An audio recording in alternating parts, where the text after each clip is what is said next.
Hi, IASvideos.com is presenting you simplified daily current affairs analysis. India needs to make a smooth and viable transition from coal, says IPCC report. Why is it an urgent need for India to transit from coal to renewable energy? Why India's transition from coal is a challenging task? So what happens at 2 degrees C that does not happen at 1.5 degrees C? To be developed, carbon removal technologies play a key role in limiting the temperature below 1.5 degrees. Why? GS Paper 3 Environmental Impact Assessment. In this video, you can find detailed answers for all the above questions.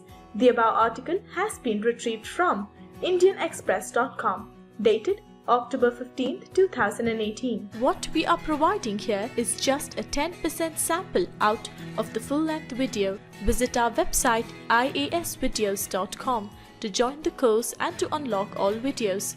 We offer this pen drive course cash on delivery on Amazon.in too.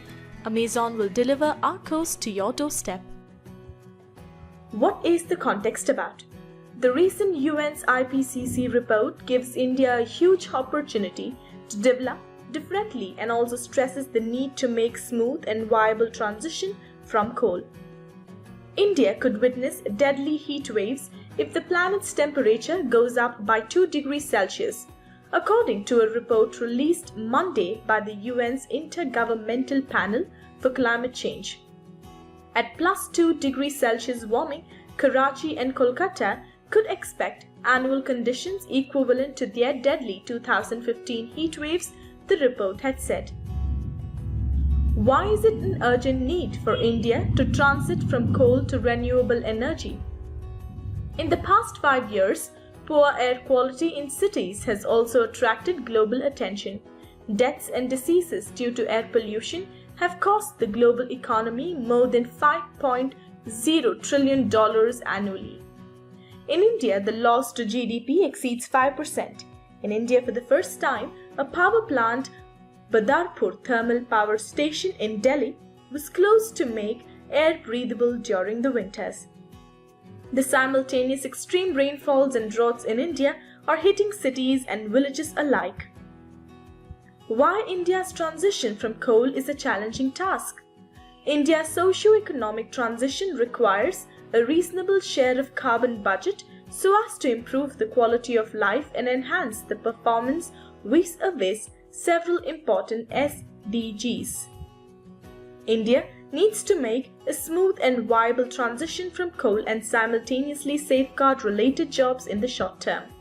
The successful transformation of coal sector would need reskilling the workforce alongside application of emerging technologies like carbon capture and storage. To achieve this, India needs to develop differently, a transformation of our cities, infrastructures, industries and the economy. So what happens at 2 degrees Celsius that does not happen at 1.5 degrees Celsius? The studies have looked at the physical impact on the land and ocean, as well as at the socio-economic impact like health, malnutrition, food security and employment. Limiting global warming to 1.5 degrees Celsius could prevent around 3.3 million cases of dengue every year in Latin America and the Caribbean alone. An additional 150 million people could be at risk from malaria if the temperature was allowed to increase beyond 2 degrees Celsius. The world could have 25 million fewer undernourished people by the end of the century if the 1.5 degrees Celsius goal was achieved. About 350 million additional people could be exposed to deadly heat waves if the warming increased to 2 degrees Celsius as compared to 1.5 degrees Celsius. The 1.5 degrees Celsius could prevent 153 million premature deaths due to air pollution by 2100 as compared to the 2 degrees Celsius scenario. More than 90% of the world's population could see the economic damage as a result of climate change being reduced in the 1.5 degrees Celsius scenario, according to a study. A 1.5 degrees Celsius strategy could create double the number of jobs in the energy sector by 2050.